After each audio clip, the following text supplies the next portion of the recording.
iaitu kita punya kurung songket iaitu Ariana kurung Kedah yang saya pinkan ni, okey. Yang ini ada sizing apa? Ada sizing plus size, okey. Bermula daripada XS sehingga 3XL di mana ukuran leg dada boleh pergi sehingga 48 inch, okey. Saya tunjuk kod color paling best selling iaitu kod color maroon. Ariana kurung Kedah sumpah cantik, memang nice, sangat-sangat lawa. Ini adalah Ariana kurung Kedah, lawa kan korang? Sumpah cantik kan? Memang lawa kan? Ini adalah Ariana kurung Kedah. Ariana kurung Kedah cutting kita tak sama dengan brand lain ya. Lain daripada lain ya. Sebab apa kau cakap alah, kurung Kedah bukan sama ke? Kan tak sama. Kita punya lain daripada yang lain, okey? Macam seperti korang tahu kurung Kedah memang straight cut.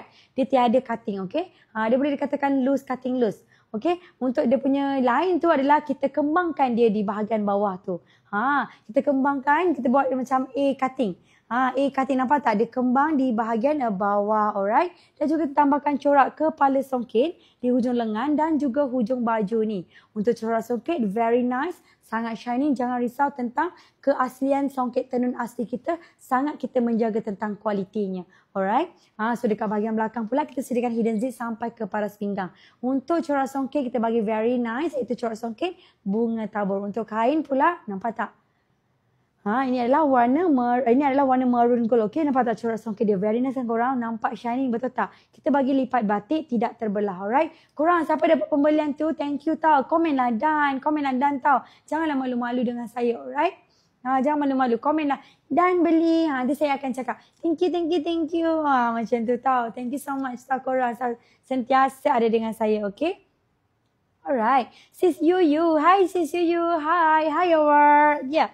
Kurung songket grey tak ada ke? Kalau kurung songket, untuk songket kalau berkurung, kita tak ada warna grey lah sayang. Kita ada kebaya warna light grey. Tapi kebaya ni kebaya labuh. Kebaya labuh memang cantik, sesuai sangat kalau nak pakai. Alright? Nampak sopan. Nampak sopan.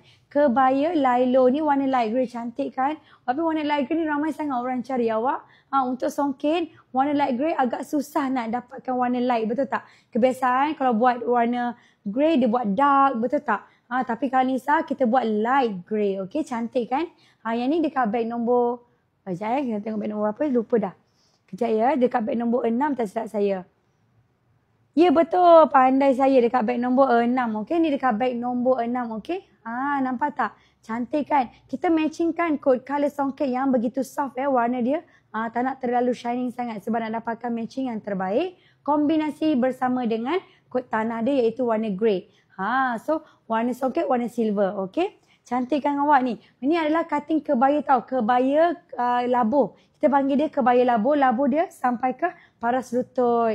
Okey? Dan juga kat beg nombor 6 ni limited edition tau. So ada untuk beg nombor 6, kalau Nisa kita dah letakkan banyak color daripada color pastel sampailah kod color gelap. Tolong grab. Color songket yang korang tak pernah nampak pun ada tau. Kalau korang nak tengok tau. Alright? Okay? Okay. Sensei Oppa. Ya, Sensei Oppa. Ya. Saya tengok iklan kurang modern songket warna pastel pink. Beg berapa ya? Boleh. Dekat beg nombor 5. Dekat beg nombor 5 sayang, warna baby pink.